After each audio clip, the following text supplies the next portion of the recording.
So one of the greatest secrets to finding joy and healing and fulfillment in life is to be compassionate with oneself,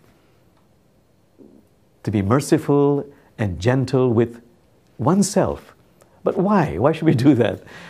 Many reasons. One, you might say, broad reason is, we have no idea where we came from, what we're doing, our mysterious existence on earth, what happens after we die. We really are in a state of bewilderment. So the great teachers say, please, be gentle with yourself. There's a wonderful story I like, a story of the mullah who is in the tavern, and everything is allegorical. He's in the tavern, it's 4 in the morning, he's drinking and drinking and drinking, he's intoxicated, he stumbles out of the tavern, is just walking the streets aimlessly, and a policeman accosts him and says, "Sir, where did you come from? What are you doing here? Where are you going?" And the mullah says, "Sir, if I knew the answer to all those questions, I would be home already." So the spiritual teachers say, be gentle, have mercy on yourself. When you arrived here, Rumi says, you arrived here a little bit tipsy. And you realize very soon that this drunkenness must have started in some other tavern. Another reason to be gentle with oneself is one of our major, shall we say, reason for existence is to become more complete human beings. And this involves transforming the ego,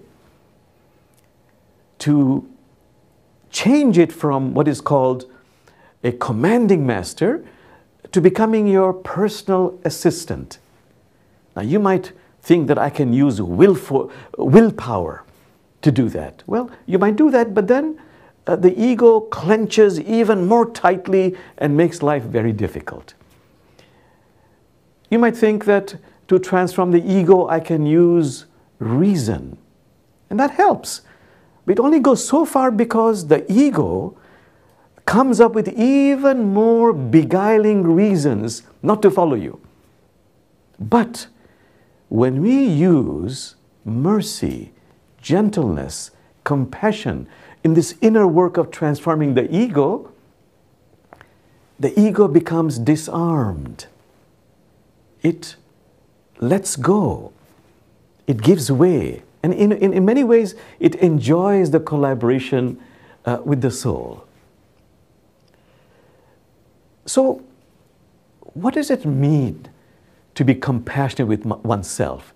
There are many aspects to that, but in my opinion, one major way to be compassionate with oneself is, can I embrace not only my 10,000 joys of life, but also my 10,000 sorrows of life, my anger, my grief, my pain, my jealousies, all those energies we call negative, difficult. Can I be gentle with them? Can I be merciful for them? You see, those difficult feelings are just energies. We give it a name. This is hatred. This is anger. It has an edge, a sharpness, only because it is separated from us. It is in many ways begging to be acknowledged, begging to be held with love, begging to be integrated. Which is why Carl Jung, who studied many Eastern traditions, he said, can you for once in your life have the grace and the courage to kiss the demons and dragons within you?